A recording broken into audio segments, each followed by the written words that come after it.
Hola, bienvenidos nuevamente. Estamos con el tercer video de lo que es un poquito la historia del derecho penal internacional y habíamos terminado con los juicios de Nuremberg y de Tokio. Les había dicho también que la ONU había encomendado la creación de una comisión para tratar de crear un código penal internacional y un tribunal internacional permanente con competencia penal. Y la verdad es que ese comité fue creado y su actividad comenzó en 1946, pero no se va a plasmar en efectos concretos dentro del derecho internacional, sino hasta 1998 con algunas modificaciones que son las que vamos a ir trabajando ahora. Eh, Inmediatamente después de que terminan los juicios de Nuremberg y de Tokio, lo que empieza a ocurrir es que lo que era el concierto de las naciones vencedoras de la Segunda Guerra Mundial empieza a desarmarse y comienza la confrontación entre el bloque occidental y el oriental, el bloque capitalista comunista, el bloque soviético estadounidense, llámenlo como quieran. Comienza la Guerra Fría, en definitiva. Lo cierto es que con el comienzo de la Guerra Fría empieza a haber obstáculos en materia de derecho internacional para poder establecer puntos en común. No había posibilidad de que avance ningún tipo de resolución en materia de derecho. Entonces, lo que podemos remarcar que ocurrió desde 1946, que terminan los juicios, hasta 1994, que se reactiva la cuestión del derecho penal internacional, ya después de la caída del muro de Berlín, son muy poquitas cosas. Primero que en 1948 se logra la firma y la sanción de la Convención Internacional para la Prevención y la Sanción del Delito de Genocidio, la vamos a llamar Convención de Genocidio porque es la única que hay, que va a plasmar una definición de genocidio que es bastante compleja, la vamos a trabajar específicamente en las clases en las que analicemos genocidio. Eso como primer punto a destacar en la evolución del derecho penal internacional. El segundo punto a destacar es en 1949 la firma de los 4 convenios de Ginebra, que significan un avance importante en lo que es el derecho internacional humanitario y que después va a ser parte del soporte esencial para lo que hoy en día conocemos como crímenes de guerra. Eh, Le podemos agregar a eso en 1969, si mal no recuerdo, chequen el número por las dudas, la Convención sobre la Imprescriptibilidad de los Crímenes de Guerra y de lesa humanidad, que más allá de que en el título no lo tiene, también incluye a los crímenes de genocidio. Y en materia de tratados, no mucho más que eso. Se está escuchando de fondo el aplauso que se hace todos los días a las 9 de la noche para celebrar el accionar de los empleados de la salud pública. Espero que esta fascinación por el reencuentro con la importancia del Estado perdure y que la gente después no se olvide. Hecho el paréntesis, les decía que a nivel tratados no hay mucho más que se pueda resaltar dentro de lo que es la Guerra Fría.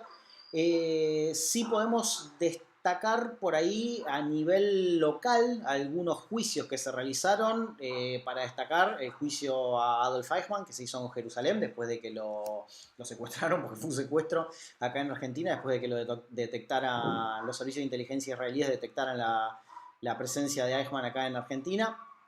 Ya vamos a trabajar sobre eso seguramente cuando hablemos de genocidio, pero si no, para cuando pase la cuarentena les recomiendo particularmente que vayan a visitar el Museo del Holocausto acá en Buenos Aires, que tiene muchísima información sobre ese caso, muy bien clasificada y muy bien tratada además. El juicio que se hizo en ausencia contra Pol Pot después del genocidio en Camboya, donde se termina condenando a los líderes del Khmer Rouge, que fue el régimen genocida camboyano luego de la guerra de Vietnam, donde fueron condenados por genocidio y por crímenes de guerra, aunque en ausencia. Eso también después va a tener repercusión porque hay una creación de un tribunal mixto, lo vamos a trabajar más adelante seguramente también. Y no se puede dejar de mencionar, sí, el juicio a las juntas. En Argentina es un hito fundamental dentro del derecho penal internacional. También lo vamos a trabajar específicamente en una o dos clases que le vamos a dedicar a la situación en Argentina. Pero la importancia de este juicio es que por primera vez en la historia se hace un juicio contra un régimen totalitario, estatal, que cometió crímenes internacionales contra los derechos humanos sin recurrir a leyes especiales y sin recurrir a tribunales especiales. Es un punto para tener en cuenta porque el juicio de las juntas es en serio a nivel internacional un hito importantísimo para el desarrollo del derecho penal internacional.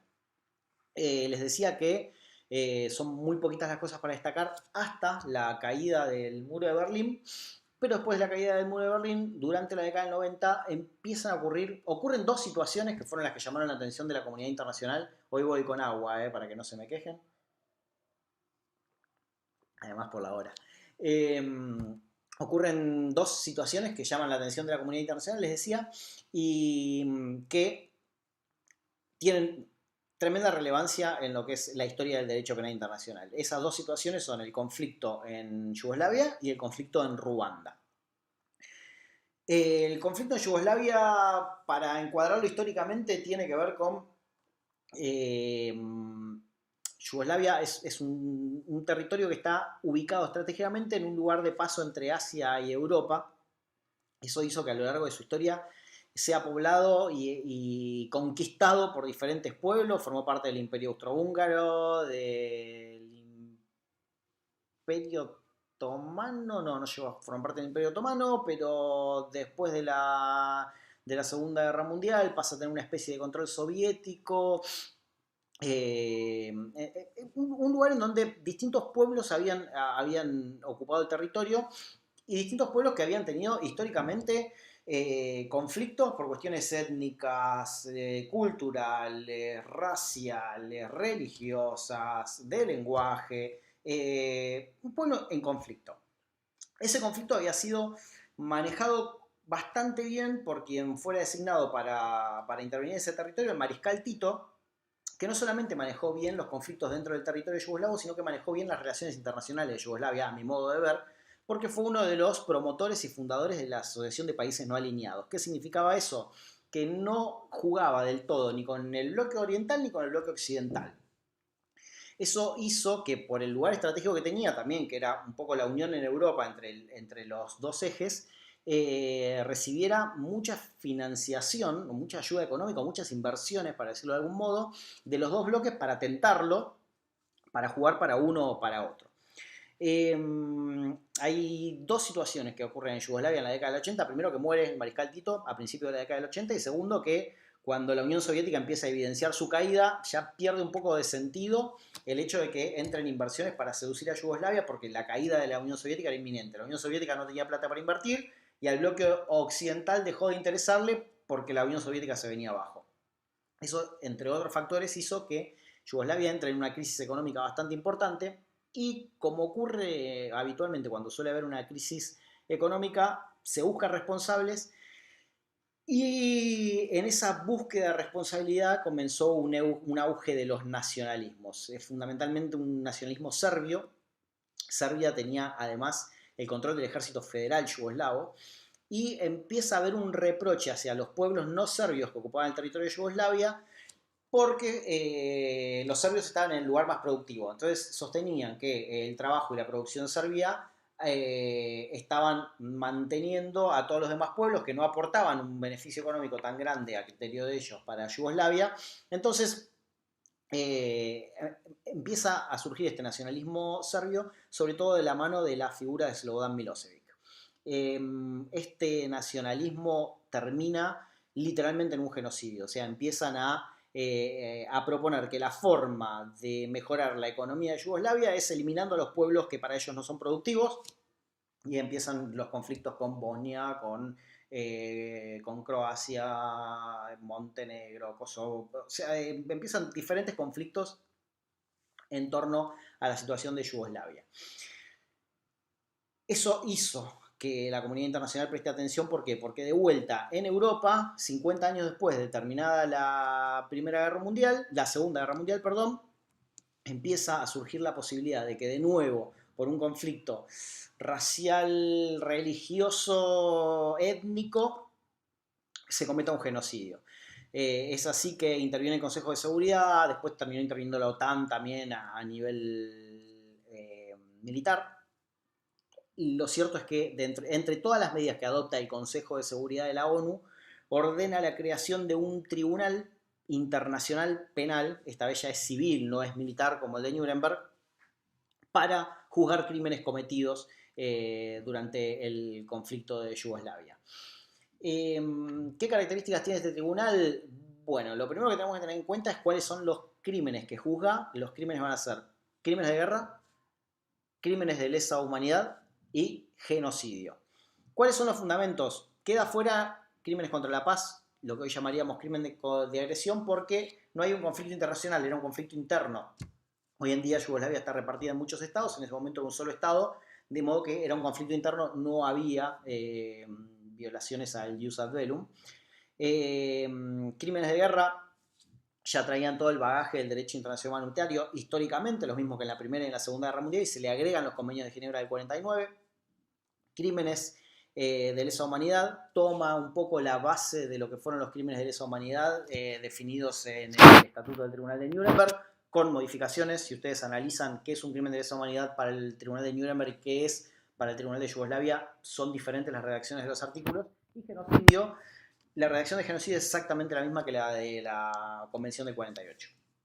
Entonces, se crean los tribunales integrados por jueces civiles, les decía, jueces que fueron designados a partir de su probidad en materia de derecho internacional, de derechos humanos y derecho penal. O sea, ya no estamos hablando de tribunales militares, sino de tribunales civiles, como para atenuar lo que iban a ser las críticas que obviamente iba a recibir el tribunal, que de vuelta tienen que ver con el juez natural y con el principio de legalidad.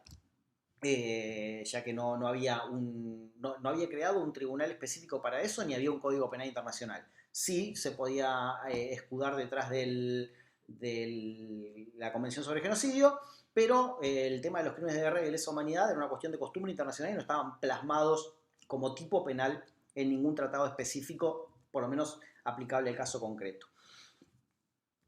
Casi en paralelo con esto, se desata otro conflicto, esta vez en Ruanda, en África. El conflicto de Ruanda tiene que ver con una cuestión que fue clasificada por los tribunales como étnica, pese a que no es tal. Dentro de la región de los Grandes Lagos hay un conflicto histórico entre Hutus y Tutsis, que de acuerdo con la ley ruandesa estaban clasificados como etnias, pero les voy a contar un poquito algunos detalles para que vean que no están así. Durante la colonización africana, Ruanda había sido una colonia alemana. Cuando Alemania pierde la Primera Guerra Mundial, pierde sus posesiones en África y el control le es entregado a Bélgica. Cuando Bélgica asume el control de la colonia de Ruanda, encuentran con que la sociedad estaba repartida entre Hutus y Tutsis. Este reparto social tenía más que ver con una cuestión de estatus económico que con una cuestión étnica. ¿En qué sentido? Los Hutus eran la población económicamente más relegada y los Tutsis eran la población económicamente mejor posicionada. Pero si por ejemplo vos eras Hutu y te casabas con un o una Tutsi, pasabas a ser Tutsi, o sea, escalabas socialmente a partir del matrimonio, o dependiendo de las cantidades de cabezas de ganado que tuvieras, podías dejar de ser Hutu y convertirte en Tutsi, porque eso significaba que tenías una posición económica mejor frente al resto de la sociedad. Los belgas se encuentran con que los trabajos de campo, los trabajos manuales, estaban siendo llevados a cabo por Hutus, lo cual tiene lógica teniendo en cuenta la clasificación social y económica que tenía la población, y que los trabajos más administrativos, más vinculados a la ciudad, estaban llevados adelante por Tutsis. Ellos entienden que esto era una división racial, étnica, mejor dicho, perdón, dentro de la población, y asignan documentación a todos los pobladores dividiéndolos en Hutus y Tutsis como una división étnica. O sea, legalmente establecieron que era una división étnica y en el documento de cada Hutu o Tutsi decía su nombre, su dirección, lo que dice el documento, y decía el grupo étnico al que pertenecían. Hay que hacer una aclaración, había un tercer grupo étnico dentro de Ruanda, pero que no tiene relevancia en cuanto a número por la cantidad de habitantes, ni en el genocidio, que son los pigmeos, que son más o menos un 1% de la población, no tiene injerencia sobre esta cuestión en particular. La realidad es que una vez que se empieza a producir el proceso de descolonización, se retira Bélgica de África y empieza Ruanda en particular a querer disponer cuál va a ser la forma en la que se va a gobernar. Hay una convocatoria de elecciones, las elecciones se habían dividido en partidos políticos, pero termina siendo una división entre Hutus y Tutsis. Los Hutus eran aproximadamente el 80-85% de la población de Ruanda. Claramente ganan las elecciones y los Tutsis se dan cuenta que no van a poder lograr el poder, entonces intenta una especie de golpe de Estado que fracasa y son expulsados muchos de ellos hacia Uganda, al norte de Ruanda. Eh, Muchos años después, en la década del 90, en Uganda se produce una rebelión Tutsi que triunfa y muchos de los descendientes de quienes habían sido expulsados de Ruanda en la década del 50, cuando se produjo el primer levantamiento, se disponen a volver a entrar a Ruanda para reconquistar el territorio de sus antepasados. Eso produjo un conflicto armado dentro de fundamentalmente el norte de Ruanda, hasta que a principios de la década del 90 se llega a un acuerdo de paz entre el gobierno y los grupos Tutsi. Me entró una llamada y tuve que cortar el video, así que retomo los últimos segundos. Les decía que ese acuerdo de cese del fuego duró hasta 1994, cuando se produce un atentado contra el avión en el que viajaba el presidente de Ruanda. Le disparan un misil en vuelo, muere el presidente de Ruanda, y la misma noche en la que se produce el atentado se junta el gabinete y deciden literalmente un genocidio. Convocan a todo el pueblo Hutu a exterminar a los Tutsis del territorio ruandés. El genocidio duró aproximadamente 100 días, en el marco de los cuales asesinaron a un 10% de la población de Ruanda, casi 1 millón de personas. Eh, Cuando se logra disuadir un poco el conflicto, quien asume el gobierno provisional de Ruanda pide ayuda a la ONU, y entre las medidas que adopta el Consejo de Seguridad fue también la de crear un tribunal internacional penal para juzgar los crímenes cometidos durante el genocidio en Ruanda. ¿Cuáles son las consecuencias? Les cuento, los crímenes por los que intervino son los mismos que intervino el Tribunal de Yugoslavia: genocidio, crímenes de lesa humanidad y crímenes de guerra. El Tribunal Internacional de Ruanda tiene la particularidad de haber dictado la primer condena internacional por genocidio contra Jean-Paul Akayesu. ¿Cómo es? La consecuencia que trajo esto fue: se crearon 2 tribunales en el año 94. Esto genera un gasto enorme para la ONU, tribunales que incluso hoy en día, con sus apelaciones, siguen funcionando, pese a que su efectividad en materia de condenas no fue muy alta. Después, si quieren, trabajamos particularmente el tema de Ruanda, si les interesa, con lo que fueron los gachacha, que fueron los juicios que ellos mismos hicieron contra los genocidas. Probablemente lo trabajemos cuando veamos cómo se analizó el tema en Sudáfrica también y demás, pero si tienen alguna duda pregunten. Lo cierto es que la comunidad internacional decide finalmente darle un empujón a aquella comisión que se había creado en 1946, se hace una serie de reformas, se modifica la comisión, se le encomienda la redacción de un código penal internacional para crear un tribunal penal internacional, y en 1998 finalmente se firma el Estatuto de Roma, que crea la Corte Penal Internacional con competencia para juzgar 4 crímenes. Después vamos a ver algunos detalles sobre eso: genocidio, crímenes de lesa humanidad, crímenes de guerra y crimen de agresión, que es sobre el que tenemos que ver los detalles porque no entró en vigencia sino hasta 2018, si no recuerdo. Les voy a chequear ese dato y se los voy a pasar puntualmente para el próximo video. Entonces, en el próximo vamos a tratar un poco sobre la creación de la Corte Penal Internacional y algunos detalles sobre críticas al sistema. Muchas gracias.